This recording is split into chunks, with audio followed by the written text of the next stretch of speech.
राजौरी से एक बड़ी खबर आ रही है। यहां नौशेरा में 3 आतंकी पुलिस नाके को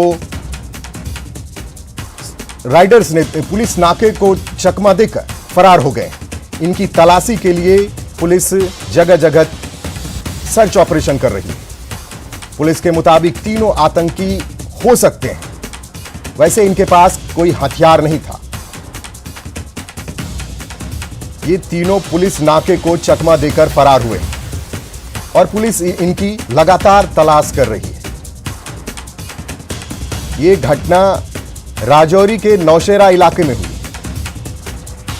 सुरक्षा में ये सेंध लगाते हुए वहां से फरार हो गए,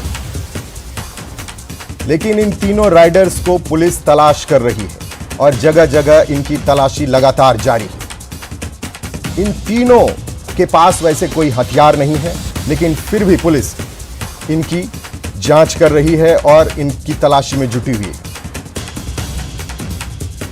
इस पर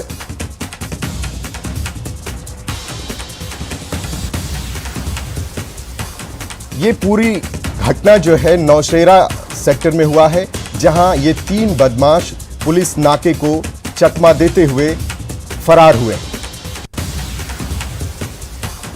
इनके पास वैसे कोई हथियार नहीं है, लेकिन पुलिस एहतियात के तौर पर इन 3 लोगों के तलाशी लगातार कर रही है, क्योंकि पिछले दिनों आपने देखा होगा कि जिस तरह की बड़ी वारदात को आतंकियों ने अंजाम दिया है, उससे सुरक्षा बल काफी मुस्तैद है। इस पर ज्यादा जानकारी के लिए हमारे साथ हमारे संवाददाता राजन वैद्य जुड़ चुके हैं। राजन, बताएं क्या जानकारी है आपके पास? जी, देर शाम की ये घटना है आदित्य, जब जो मोटरसाइकिल पे सवार 3 लोग थे जो पुलिस नाके के पास पहुंचते हैं तो उनको रुकने के लिए कहा जाता है, लेकिन वो रुकते नहीं हैं, स्पीड अपनी बढ़ा के आगे निकल जाते हैं, जिसके बाद वो पुलिस वाले भी वापस उनका पीछा करते हैं और नीचे थलका इलाका है, नौशेरा जो नाका है, वहां से कुछ किलोमीटर पे थलका इलाका है, वहां बीच सड़क पे अपनी मोटरसाइकिल को छोड़कर वो साथ में ही एक नाला है वहां पे कूद जाते हैं, जिसके बाद ये अंदेशा जताया जाता है कि शायद ये वही जो है आतंकवादी हो सकते हैं जिन्होंने 1 तारीख को यहाँ से 40 किलोमीटर दूर जो डांगरी गांव है वहां पे वो वारदात को अंजाम दिया हो सकता है। लेकिन जो मौके पे जो पुलिस जवान, जो पुलिस अफसर हैं, हालांकि उनका ये कहना है कि जो इनके पास कोई हथियार नहीं था, तीनों खाली हाथ थे, लेकिन ऐसे में चांस नहीं ले सकते हैं, क्योंकि जिस तरह से नाका तोड़ के भागे तो उस तरह से सीधा शक चाहता है कि ये कहीं ना कहीं जो इलीगल एक्टिविटीज हैं उसमें इन्वॉल्व हो सकते हैं। आतंकवाद से ये जुड़े हुए हैं, नहीं जुड़े हुए हैं, ये तो तफ्तीश का मामला है, इन्वेस्टिगेशन का मामला है, लेकिन जिस तरह से इन हालातों के अंदर क्योंकि ये जो नौशेरा है, राजौरी है, पुंछ है, ये लाइन ऑफ कंट्रोल से सटे हुए इलाके हैं और यहाँ पे इस तरह से नाका तोड़ के जाना और ऐसे हालात में जिस तरह से डांगरी के बाद बने हुए हैं तो सीधा शक जो है वो जाता है। लेकिन अभी फिर रात के वक्त तमाम उस एरिया को कॉर्डन ऑफ भी किया गया। हम वहीं पे थे, सेना के जवान काफी संख्या में उस इलाके में थे जिन्होंने कॉर्डन ऑफ किया था और साथ में पुलिस और एसओजी के जवान भी थे। तो वहां पे जो इलाके को कॉर्डन किया गया है, उन तीनों की तलाश की जाएगी। अभी जब तक सूचना मिलने तक उन तीनों की तलाश अभी नहीं की गई है।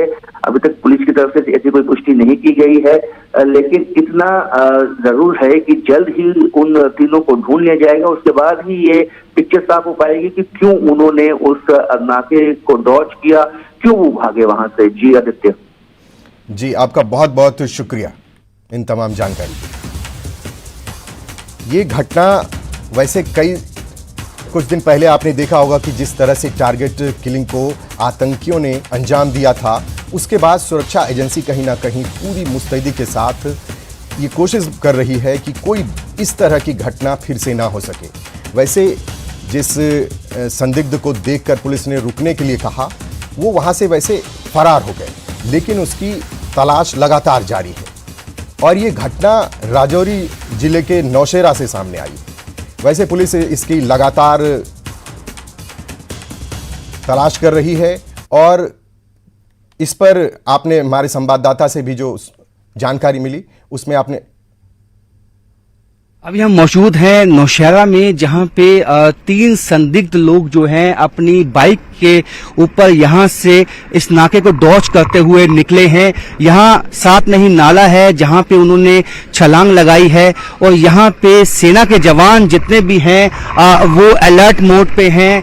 आप देख सकते हैं कितनी संख्या में यहां पे सेना, यहाँ पे पैरामिलिट्री फोर्स और जो पुलिस है वो पहुंच चुकी है। यहाँ पे सेना के जवान हमारे मुस्तैद हैं और यहाँ पे अपनी निगाह बनाए हुए हैं, इस वक्त अलर्ट मोड पे हैं, क्योंकि जिस तरह से ढांगरी में जो आतंकवादी घटना हुई उसके बाद ये अंदेशा जताया गया है कि वो आतंकवादी इसी तरफ नौशहरा की तरफ जो है वो आ सकते हैं। मैं आपको बता दूं ढांगरी से ये 40 किलोमीटर की दूरी पे है ये इलाका और यहाँ पे शाम के वक्त, रात के वक्त जो है लगभग 3 लोग आते हैं और नाके पे जो पुलिस नाका होता है वहां पे उनको डॉच करके साथ के ही नाले में छलांग लगा देते हैं। उनकी जो बाइक होती है वो यहाँ पे बरामद कर ली गई है और यहाँ पे आप देख सकते हैं कि पुलिस के जो ये सेना के जवान हैं वो अलर्ट मोड पे हैं और ये नाले को कॉर्डन ऑफ कर दिया गया है और यहाँ पे तलाशी अभियान चलाया गया है ताकि अगर वो संदिग्ध वही आतंकवादी हैं जिन्होंने ढांगरी में उस आतंकवादी घटना को अंजाम दिया है तो जल्द से जल्द उसको न्यूट्रलाइज किया जाए, एलिमिनेट किया जाए। आप देख सकते हैं बख्तरबंद गाड़ियां यहाँ पे सेना की आ चुकी हैं, इलाका कॉर्डन ऑफ हो चुका है और कोशिश यही है कि किसी भी तरह का चांस ना लेते हुए अगर वो संदिग्ध वही आतंकवादी हैं जो इन पहाड़ियों से होते हुए शायद यहाँ पहुंचे हैं उनको बरामद किया जाए, उनको यहाँ पे जल्द उनका सफाया किया जाए ताकि लोगों की यहाँ सेफ्टी जो सुरक्षा है उसको सुनिश्चित बनाया जा सके। आप देख सकते हैं काफी संख्या में हमारे सेना के जवान जो हैं वो यहाँ पे मौजूद हैं अपनी गाड़ियों के साथ, जितना भी असला है, हथियार है, जो सब उनके साथ है और पुलिस के जवान भी उनके साथ मौजूद हैं। सभी हथियारबंद जो गाड़ियां हैं जो सेना की वो भी यहाँ पे मौजूद हैं। तो पूरा अमला जो है इस वक्त अलर्ट मोड पे है। आप देख सकते हैं मेरे पीछे तमाम वो सेना की गाड़ियां, सेना के जवान वो मुस्तैद अलर्ट यहाँ मौजूद हैं और अगर कोई ऐसी इनपुट आती है कि वो आतंकवादी हैं तो इसके साथ ही जो है यहाँ पे इनकाउंटर की शुरुआत हो सकती है। और आपको बता दूं कि इस वक्त जो इलाका है तमाम ये इसको कॉर्डन ऑफ कर दिया गया है और यहाँ पे जो तलाश है उन 3 संदिग्धों की वो अभी भी जारी है। इस वक्त रात के 12 बज चुके हैं तकरीबन और इस वक्त भी जो वो तलाश है वो जारी है और जल्द से जल्द उन आतंकवादियों को जो कि संदिग्ध आतंकवादी हैं उनको ढूंढ निकाल के न्यूट्रलाइज करने की कोशिश होगी सेना की। कैमरामैन नारायण दत्त के साथ राजन वैद, न्यूज़ 18 जम्मू। बढ़ते हैं अगली खबर की ओर। राजौरी में हुए बड़े आतंकी हमले के बाद जम्मू में सुरक्षा बढ़ा दी गई है। आने वाली 26 जनवरी यानी गणतंत्र दिवस के देखते हुए जम्मू में सुरक्षा और कड़ी कर दी गई है। जम्मू कश्मीर पुलिस और सीआरटी द्वारा जगह जगह पर नाके लगाकर गाड़ियों की चेकिंग की जा रही है और सुरक्षा के इंतजाम को और पुख्ता किया जा रहा है। इसी कड़ी में जम्मू रेलवे स्टेशन के बाहर सीआरटी और पुलिस द्वारा एक स्पेशल नाका लगाया गया है जिसमें हर एक गाड़ी की चेकिंग की गई ताकि कोई भी तरह की आतंकी घटना को रोका जा सके।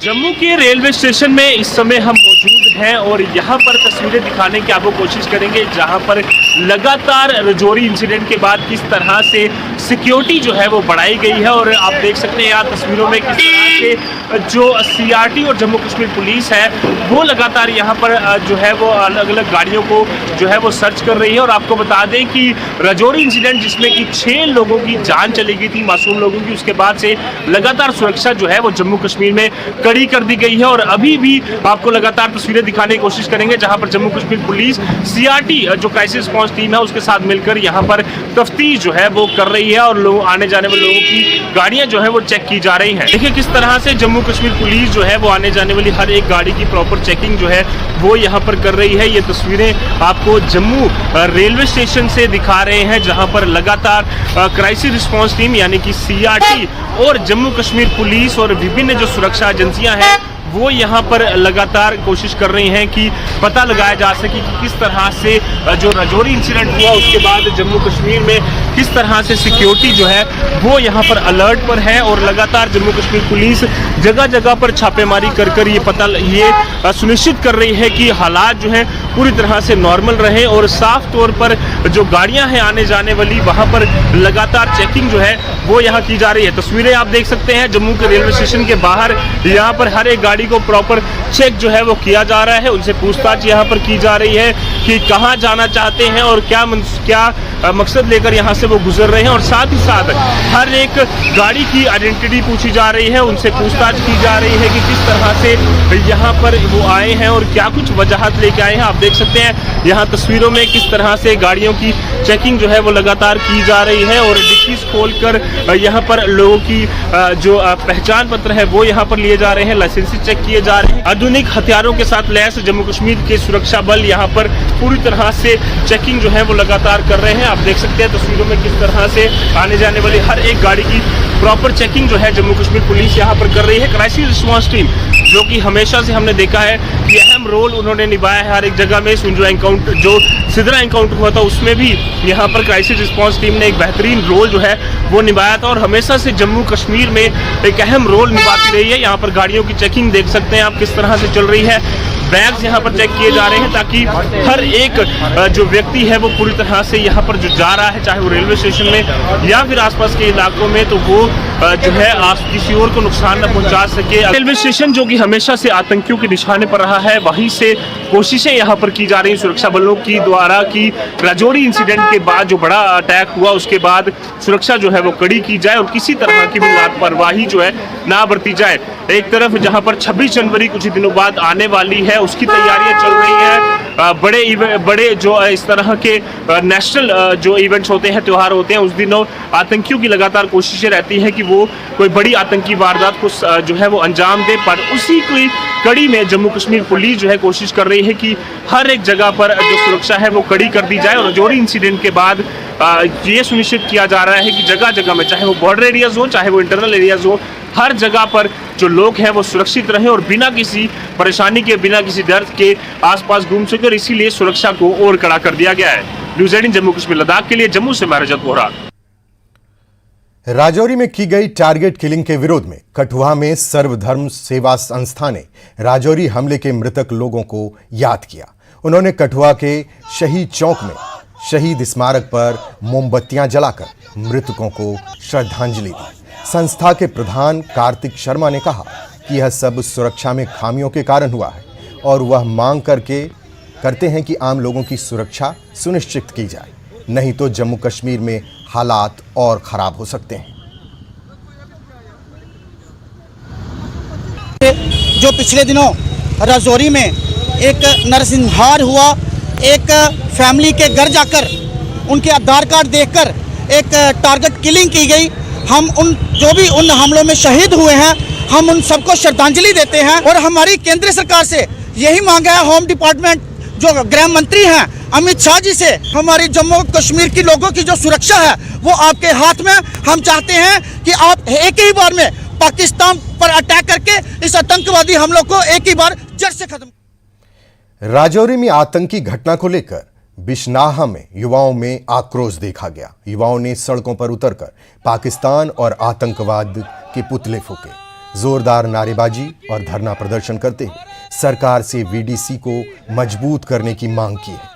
प्रदर्शनकारियों का कहना है कि सीमावर्ती इलाके में वीडीसी को मजबूत करने के साथ साथ आधुनिक हथियार मुहैया कराया जाए। जितने भी राजौरी के अंदर हमारे चाहे युवा हो चाहे बुजुर्ग हो जिनकी हत्या हुई है, उनके लिए हम 2 मिनट का यहाँ पे मौन भी रखेंगे ताकि ये उन पाकिस्तानियों को भी मैसेज आए कि उनसे प्रेम करने वाले पूरे भारत के अंदर, जम्मू कश्मीर के अंदर बहुत सारे लोग हैं। और वहाँ पर जो इन्होंने घटना की है कि हिंदुओं का आधार कार्ड चेक करके वहाँ पे ये जो मार रहे हैं, ये मानसिकता बहुत ज़्यादा ही खराब। ब्रेक के बाद एक बार फिर आपका स्वागत है। बढ़ते हैं अगली खबर की ओर। भाजपा के युवा अध्यक्ष वसीम रजा ने शोपिया का दौरा किया। इस दौरान उन्होंने लोगों की शिकायतें सुनी और उन्होंने आश्वासन दिया कि उनकी समस्या का समाधान जल्द किया जाएगा। वसीम रजा ने पिछले 70 वर्षों से यहां शासन करने वाले कश्मीरियों के लिए कुछ नहीं होने की बात कही। जब से केंद्र में भाजपा सरकार आई है, काफी हद तक विकास कार्य हुआ है।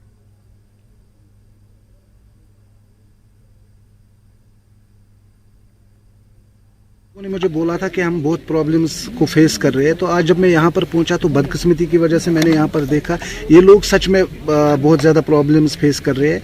पानी की जो बेसिक प्रॉब्लम पानी की है, इलेक्ट्रिसिटी की है, और स्पेशली यहाँ के यूथ जो है जो चाहती है कि वो स्पोर्ट्स में पार्टिसिपेट करे, इनके लिए एक ग्राउंड का इंतज़ाम हुआ था, लेकिन यहाँ पर अखरोट ये जो दरख्त है इनको काटने की अभी परमिशन नहीं मिल रही है, चूँकि इनको जिनके भी ये अखरोट के दरख्त है जो इनके मालिक हैं उन्होंने इनको बोला है कि इनको काटने के लिए, बट एडमिनिस्ट्रेशन अभी इसकी ओर कोई तवज्जो नहीं दे रही है। तो मैंने इनसे आज कमिटमेंट की है, हालांकि मैंने एडमिनिस्ट्रेशन से बात की है, पीएचई डिपार्टमेंट से बात की है, पीडीडी डिपार्टमेंट से बात की है। उन्होंने एश्योर किया है कि इन कमिंग डेज यहाँ पर जो भी प्रॉब्लम्स होंगी इलेक्ट्रिसिटी या पावर पानी की जानिब से वो पूरी भरपूर हल हो जाएगी।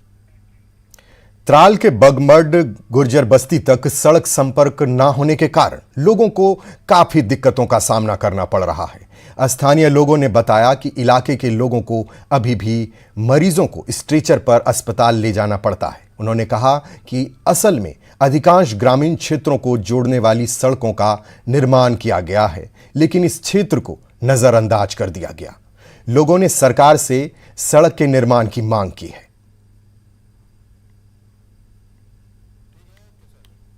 यहाँ ज़बरदस्त मुश्किलात है। जब किसी टाइम यहाँ डिलीवरी होती है हमको चारपाई पर उठा के बटूल जाना पड़ता है, और कोई बीमार होता है बुज़ुर्ग उसको भी चारपाई पे उठा के बटनूर जाना पड़ता है। इसलिए हमको ये सड़क बटनूर से रिशवाई से बुगमड़ आस्थान तक मजबूरी है। बारिश पड़ती है उस वक्त हमें बहुत प्रॉब्लम होती है, क्योंकि यहाँ से पानी का बहुत नाला आता है, हमको राह चलने में भी बहुत सख्ती होती है, क्यों जी रास्ता यहाँ पूरा बंद हो जाता है। इसलिए मैं आप सरकार से अपील करता हूँ कि इस बुगमड़ रोड को जल्द अज जल्द आरएनबी या पीएमजी की save life and care education trust ने थासगाम द्रास में गरीब छात्रों के लिए 2 महीने की मुफ्त ट्यूशन आयोजित किया। पार्षद बिम्बत आगा सईद माशा मुख्य अतिथि रहे, जबकि BDC Bimbat Najuma Bano guest of honour कर टूर पर उपस्थित रहीं। SL&CE ट्रस्ट 2019 से ऐसे कार्यक्रमों का आयोजन करता आ रहा है। ट्रस्ट के अध्यक्ष एडवोकेट तालिब हुसैन ने बताया कि उन्होंने वर्ष 2019 में द्रास ब्लॉक की शिक्षा स्थिति के संबंध में एक सर्वे किया था, जिसमें पाया गया था कि कक्षा 1 से 7वीं तक गरीब बच्चों की संख्या सबसे ज्यादा निष्क्रिय रहती है और इस वजह से वो गर्मियों में जो कुछ भी पढ़ते हैं उसे भूल जाते हैं। इसलिए उन्होंने गरीब बच्चों को 1वीं से 5वीं कक्षा तक सर्दियों में मुफ्त शिक्षा देने का कार्यक्रम शुरू किया है।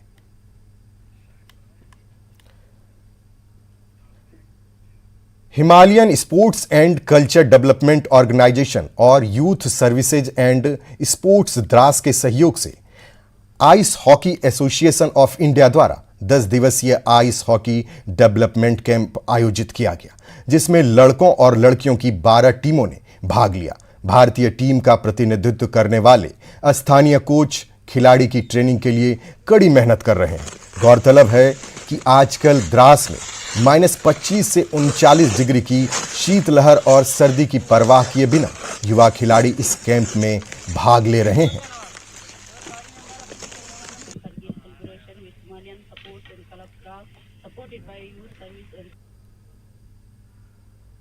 बच्चे जो हम बोल रहे सर वो कर रहे हैं, अपने हिसाब से 100% दे रहे हैं, और हम भी बहुत सारा कोशिश करेंगे कि इनको सिखाएं अच्छे से, और ये लोग अच्छा रिजल्ट दे रहे हैं हमें, और हमें मज़ा आ रहा है इनको सिखाने में, अच्छा रिजल्ट मिल रहा है। मेल पार्टिसिपेंट्स का बहुत अच्छा रिस्पांस है, और लड़कियों को स्कोप भी बहुत ज़्यादा है इस हॉकी में, और इनको आगे लेने की कोशिश करेंगे हम बहुत ज़्यादा, और ये टीम भी है अपना हिमालयन का, और ये खेलते भी हैं, इन्होंने जीता भी है बहुत सारे टूर्नामेंट। कोचिंग सबसे मेन चीज़ तो कोचिंग है सर, क्योंकि इनका बेसिक अच्छा हो, उसी हिसाब से बेसिक अच्छा हो तो वो ये लोग आगे अच्छे से सीखेंगे। बेसिक सही नहीं हो तो।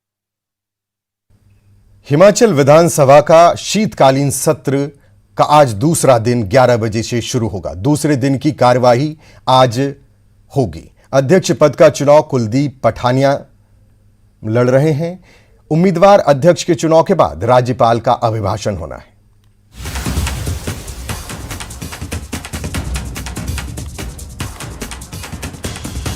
हिमाचल विधानसभा का शीतकालीन सत्र आज उसका दूसरा दिन 11 बजे सत्र शुरू होगा। इसकी कार्यवाही शुरू होते ही अध्यक्ष पद का चुनाव होगा।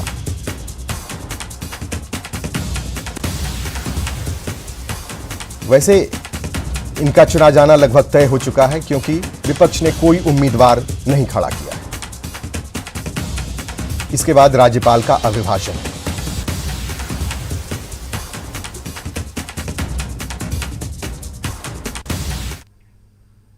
बढ़ते हैं अगली खबर की ओर। हिमाचल की 14वीं विधानसभा के पहले सत्र के पहले दिन जहां नए विधायकों को शपथ दिलाई गई, वहीं विधानसभा के नए स्पीकर का नॉमिनेशन भी हुआ। कांग्रेस विधायक कुलदीप सिंह पठानिया का विधानसभा स्पीकर बनना करीब करीब तय हो चुका है, क्योंकि विपक्ष ने भी उन्हें अपना समर्थन दे दिया है।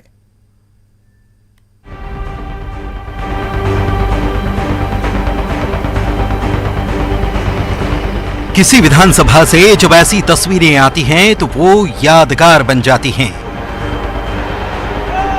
और इन तस्वीरों के साथ हिमाचल की 14वीं विधानसभा के स्पीकर का चुनाव भी यादगार बन गया।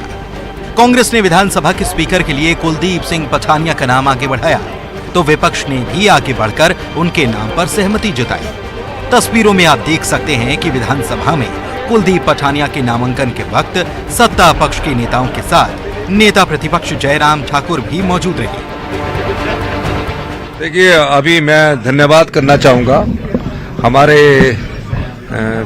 विपक्ष के नेता श्री जयराम ठाकुर जी ने, जो कांग्रेस पार्टी के प्रत्याशी थे कुलदीप सिंह पठानिया जी, उनके नाम को सेकंड किया है। मैंने प्रपोज किया है और जयराम ठाकुर जी ने उसको सेकंड किया। ये साझा उम्मीदवार हो गया आज नॉमिनेशन के बाद। और उसके बाद हमारे हर्षवर्धन चौहान जी और मुकेश अग्निहोत्री जी ने प्रपोजल सेकंड किया, और शांडिल जी और पूर्व जो स्पीकर थे विपिन परमार जी, उन्होंने प्रपोजल सेकंड किया है। तो 3 सेट कर दिए। तो वो लगता है कि उनका नॉमिनेशन आज खत्म हो गया, तो अनअपोज्ड उनका चुनाव आने वाले समय में हो जाएगा। विपक्ष के समर्थन के बाद 65 साल के कुलदीप सिंह पठानिया का निर्विरोध स्पीकर चुना जाना करीब करीब तय है। कुलदीप सिंह पठानिया भट्टियात सीट से 5वीं बार विधायक चुने गए हैं। 1985 में विधानसभा का पहला चुनाव उन्होंने लड़ा था। पठानिया ने ग्रेजुएशन तक की शिक्षा हासिल की है। पेशे से वे किसान हैं। 8.6 करोड़ की चल अचल संपत्ति के पठानिया मालिक हैं। कुलदीप सिंह पठानिया जी है, भटियात से हमारे विधायक है। वो अगले स्पीकर होंगे। उसमें हमारे नेता प्रतिपक्ष भी वहाँ पे उपस्थित रहे, मुख्यमंत्री जी तो थे ही थे। तो ये साझा हमारे जो है वो कैंडिडेट होंगे। जहाँ तक डिप्टी स्पीकर की बात है, मुझे लगता है अभी तक वो साझा नहीं की गई है। शायद अगले सत्र में उसका जो है निर्णय लिया जाएगा। सत्ता पक्ष के अलावा विपक्ष के समर्थन से ये साफ हो चुका है कि सभी को भरोसा है कि कुलदीप पठानिया सदन की कार्यवाही सुचारू रूप से चला पाएंगे। रणवीर सिंह, न्यूज़ 18, धर्मशाला।